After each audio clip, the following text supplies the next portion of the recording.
Assalamualaikum warahmatullahi wabarakatuh. Bismillahirrahmanirrahim. Alhamdulillahirrabbilalamin. Wassalatu wassalamu ala asyrofil anbiya'i wal mursalin Sayyidina Muhammadin wa ala alihi wa ashabihi ajmain, amma ba'du. Pertama-tama marilah kita panjatkan puji syukur kehadirat Allah Subhanahu wa ta'ala atas berkat limpahan rahmat serta nikmatnya. Tidak lupa sholawat serta salam kita curahkan kepada junjungan kita Nabi Muhammad Sallallahu Alaihi Wasallam yang telah membawa kita keluar dari zaman kegelapan menuju zaman yang terang benderang.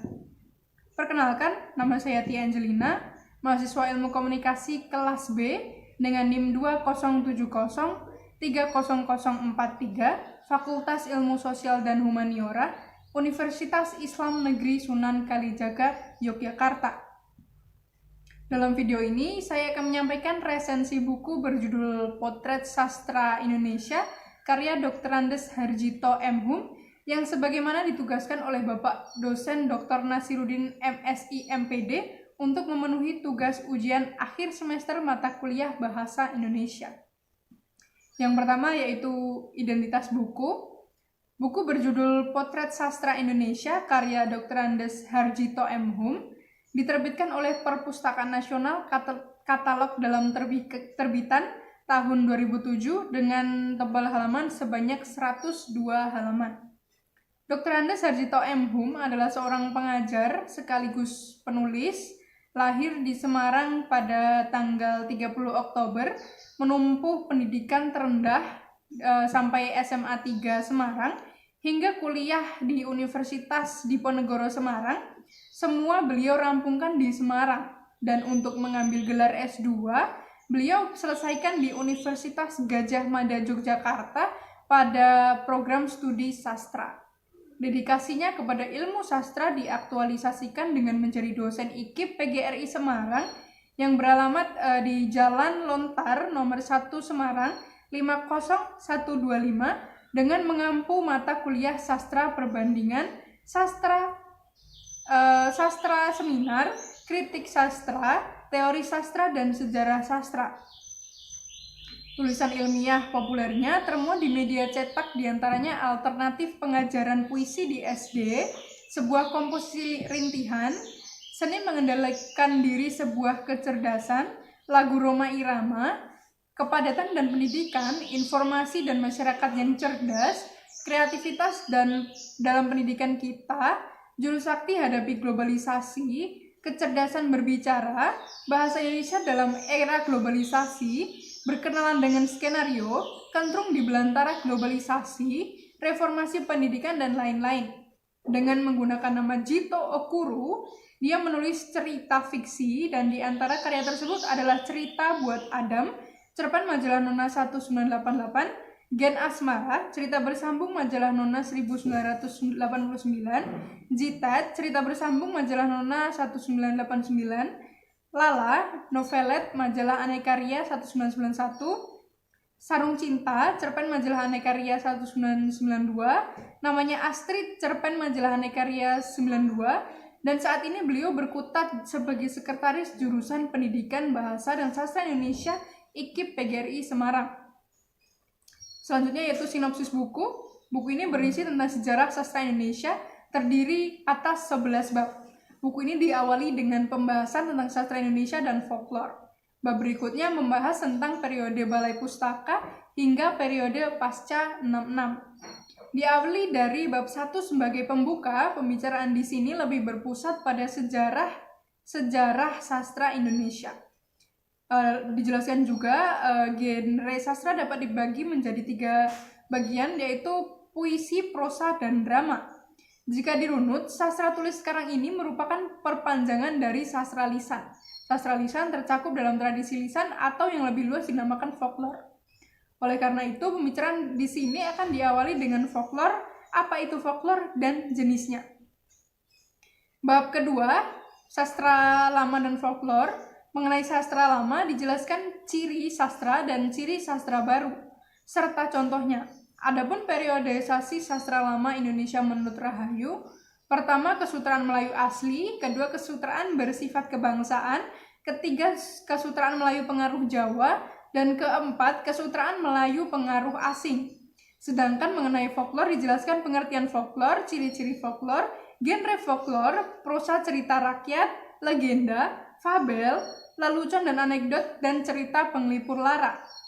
Dan mengenai sastra Indonesia dan daerah, di sini dijelaskan bahwa sastra Indonesia adalah sastra yang berbahasa Indonesia dan sastra yang ditulis oleh orang Indonesia. Sedangkan sastra daerah adalah sastra dengan menggunakan bahasa daerah yang ada di wilayah Indonesia. Sedangkan sastra mancanegara adalah sastra di luar sastra Indonesia. Dalam bab ini dijelaskan pula angkatan yang merupakan sekumpulan sastrawan yang hidup dalam satu kurun masa atau menempati periode tertentu dan juga periodisasi sastra Indonesia menurut beberapa ahli. Salah satunya periodisasi menurut Buyung Saleh. Yang pertama periode tahun 2020-an. Maksud saya periode tahun 20-an, yang kedua antara tahun 20-an, yang ketiga tahun 1933 sampai 1942, dan yang keempat yaitu sejak Mei 1942 hingga kini. Dalam bab melahirkan sastra Indonesia, secara garis besar tampaknya ada semacam kesamaan pendapat bahwa kesusastraan Indonesia lahir berkisar antara tahun 1908, 1920, dan 1928.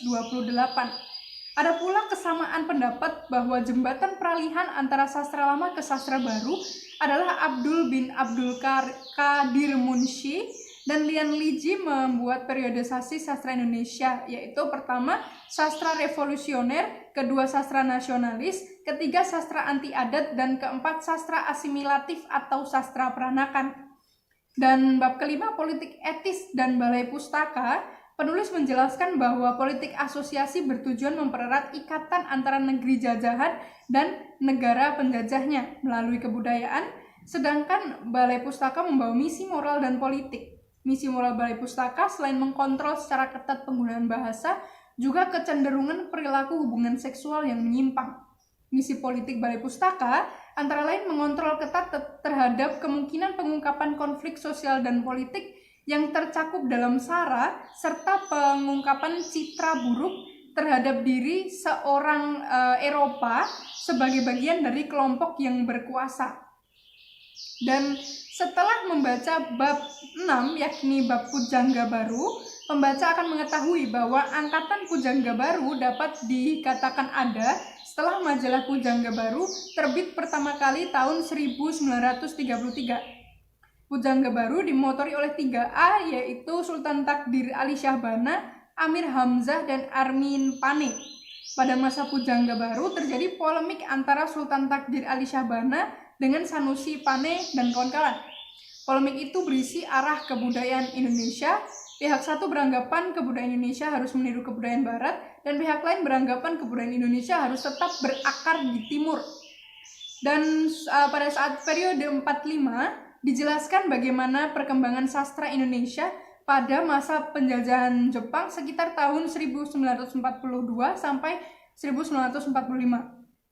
Di masa penjajahan Jepang, penggunaan bahasa Belanda dilarang dan penggunaan bahasa Indonesia digalakkan. Dalam kaitannya dengan itu, sastra Indonesia menjadi semakin marak.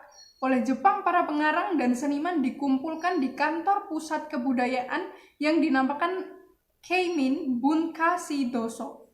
Kesemua itu tidak lepas dari niatan Jepang untuk menguasai Asia.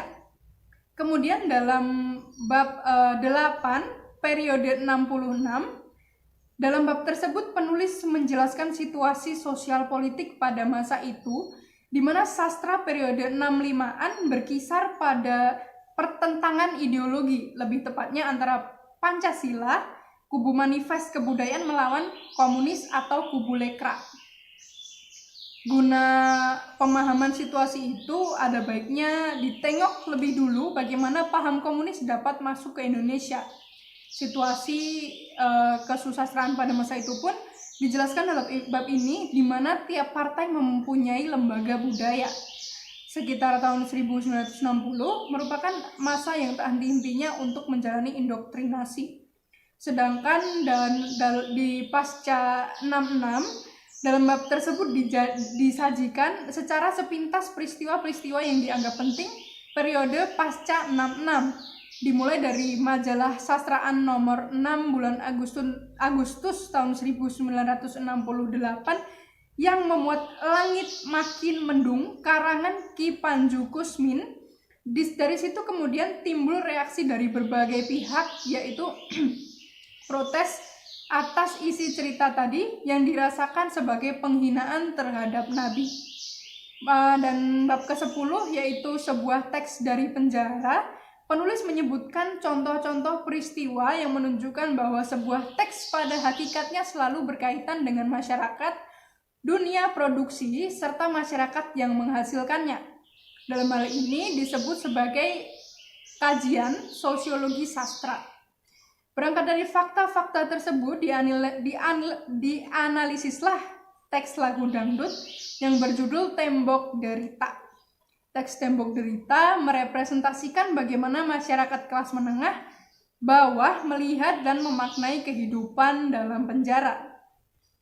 Dan pada bab virginitas dan konsultasi Jamrud, bab tersebut penulis menceritakan contoh-contoh yang membuktikan bahwa perkembangan zaman benar-benar membuat norma-norma menjadi berubah, nilai-nilai bergeser dari waktu ke waktu, dan globalisasi diibaratkan seperti telah terbuka, sekat-sekat telah terbuka dan yang selama ini mengungkung. Sejak pemerintahan Soeharto, 21 Mei 1988, buku-buku yang bertema sensitif semakin bebas diceritakan dalam bab ini. Dan bab terakhir penutup dari sensitif sampai seluler, terdapat kesimpulan dari keseluruhan pembahasan bahwa sejarah sastra akan terus berjalan. Sejarah akan selalu berubah dan ada beberapa hal yang menyertainya. Pertama, kekuasaan, kedua, kebebasan, dan ketiga, teknologi. Selanjutnya, bahasa yang digunakan dalam buku ini tentu saja dengan bahasa Indonesia yang baku, baik dan benar, sesuai kaidah kebahasaan, dan selain itu setiap kalimat yang penulis tuangkan dalam buku ini sangat-sangat mudah dipahami. Kelebihan dari buku ini memiliki judul yang menarik, yakni Potret Sastra Indonesia, yang membuat pembaca tidak menyangka bahwa apa yang dijelaskan dalam buku ini tidak hanya sekedar seperti apakah sastra Indonesia itu.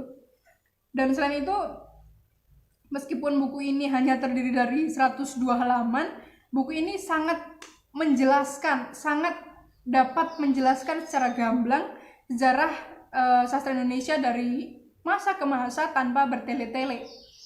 Dan juga setiap bab dalam buku ini dilengkapi dengan catatan kaki dan sumber yang jelas, maka keabsahannya dapat dipertanggungjawabkan. Selanjutnya, kekurangan dari buku Potret Sastra Indonesia ini, cover buku tidak terlalu menarik. Terlihat di sana warna merah bercampur putih yang tentu saja kurang pas dipadukan. Dan judul buku berwarna hijau tanpa ada ilustrasi apapun dalam sampulnya. Selain itu, dalam isinya penulis sama sekali tidak menyertakan ilustrasi yang membantu penjelasan materi, sehingga pembaca tidak dapat membandingkan bagaimana perubahan yang terlihat atau mencolok mengenai perkembangan sastra yang dijelaskan. Yang selanjutnya yaitu latar belakang penulisan. Pada dasarnya sejarah adalah sesuatu yang bergerak dan sesuatu yang akan terus bergerak. Menulis sejarah sastra Indonesia adalah menuliskan sesuatu yang terus bergerak. Oleh karena itu, pada saat menuliskan sejarah, selalu dibutuhkan jarak waktu antara peristiwa dan penulisannya. Penulisan buku ini dilakukan agar terdapat jarak pandang dan objektivitas dalam memandang sebuah peristiwa, termasuk peristiwa dalam kesastraan.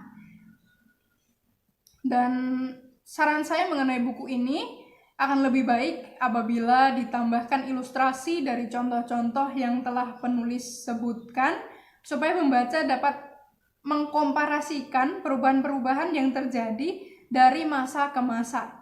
Selain itu, sebaiknya diperhatikan pemilihan warna bagian sampul atau cover agar pembaca lebih tertarik untuk membaca keseluruhan isi buku.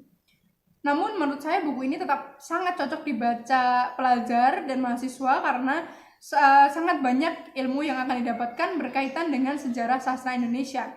Buku ini pun sangat cocok dibaca semua kalangan karena bahasa di dalamnya sangat-sangat mudah dipahami. Sekian resensi buku yang dapat saya sampaikan, kurang lebihnya mohon maaf. Terima kasih atas perhatiannya. Wassalamualaikum warahmatullahi wabarakatuh.